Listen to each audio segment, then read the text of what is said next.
this one non-human friend, we got into the discussion of goals, and he said, excuse me, I said, he, it's not true. Yeah, I don't know whether it's a he or a she, so I developed a term, he, she. So he, she said, well, perhaps our goals are different. And I in turn said, well, I wouldn't think so. And he says, well, he, she says, well, what is your goal? And I, thinking to be very noble and very spiritual, I said, well, my goals are dedicated to serving humankind. That's what I want to do. And he, she said, yes, that's a very noble goal, but there are other goals. And with that, I tried to find out. He says, well, there are other goals. That was a nice bait, a lure. And that got me curious and say, well, what other goals would there be? I thought that was a very noble goal.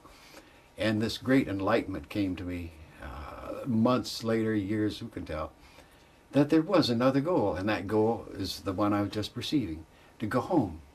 And I thought, what a wonderful idea it would be to go home.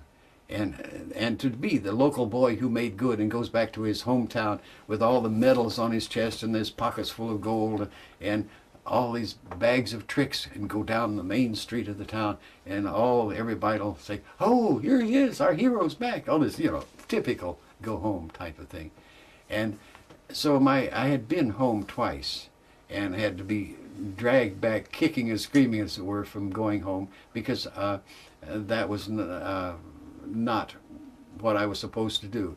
So I knew what home was and symbolized to me, and so I knew the goal was to go home. I knew what home was like, where I came from. And so my great joy was to prepare, to build, to go home. Oh, this is great, wonderful. I had a goal, and for years I had that goal of going home, gathering all this, everything I could gather that would be useful, to have fun and teach people, do all sorts of things at home.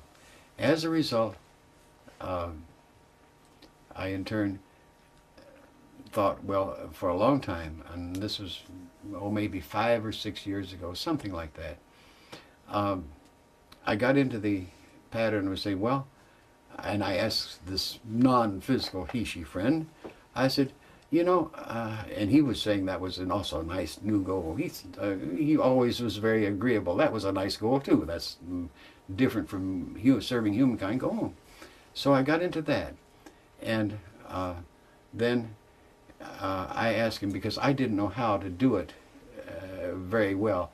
So he taught me. He says, I'll show you how you can go home for a visit. I just wanted to get a little visit, to stimulate me more, saying, oh, what a wonderful thing it would be to go home. And so I wanted to get a taste of home again. And I knew what it was like. So he showed me how to do this, and I learned what I call the quick switch method, get from here to there.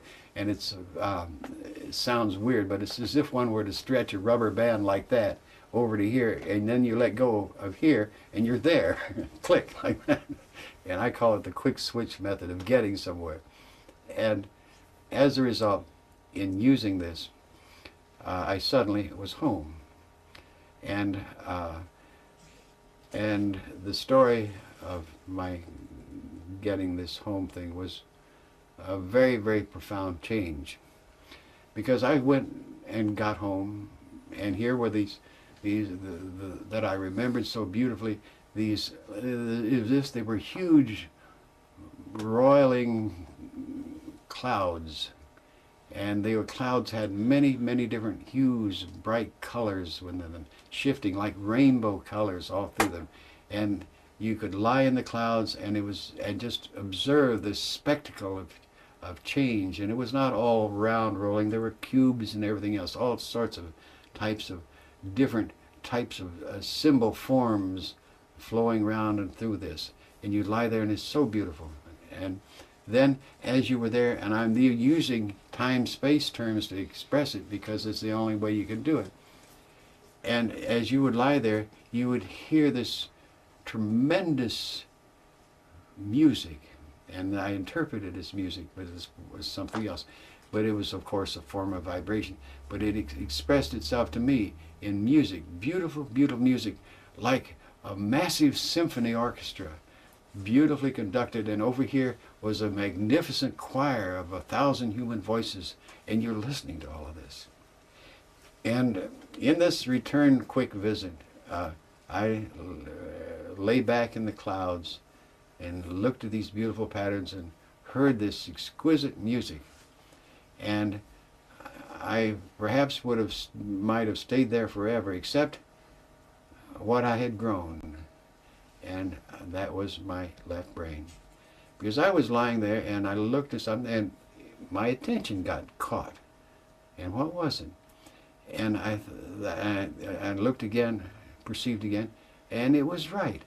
Here was a pattern of clouds that went like this, for example, and then went on. And if you waited long enough, that same pattern of clouds came along and it went like this and went on.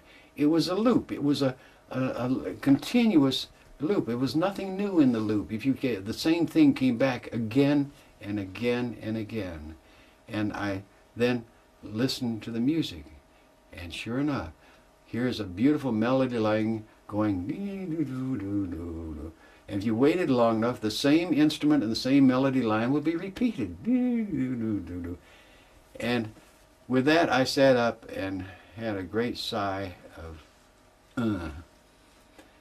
and because I realized that then I knew why I had left home. Because I was bored. There was nothing new to learn there. I was curious. And I was bored with watching the clouds do the same thing forever and listening to the music do the same thing forever, and I didn't want to stay there any longer. And that's why I left home.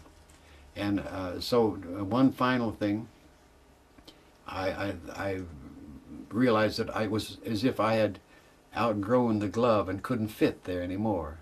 And to be sure of this, because it was an overwhelming sadness after having devoted years of anticipation to going home. I went back and down in, and here's what I call curls, which are children playing games. And I had all these new games that I had learned being human and tried to teach them. And they says, we don't want your games, we got our own games. We don't want, I said, here's some new ones, we don't want new games. And then sadly, I left. And I realized then that I truly had outgrown home, and I couldn't go home it wasn't possible for me to go home. So that goal was closed off. And so I suffered quite a bit of depression from the fact that that goal was closed off to me. And to go back and serve humankind was nothing. I couldn't go back to do that. So that left a big vacuum. And I could go on and tell you much about that vacuum, but I did find another answer, obviously, after quite a long pattern.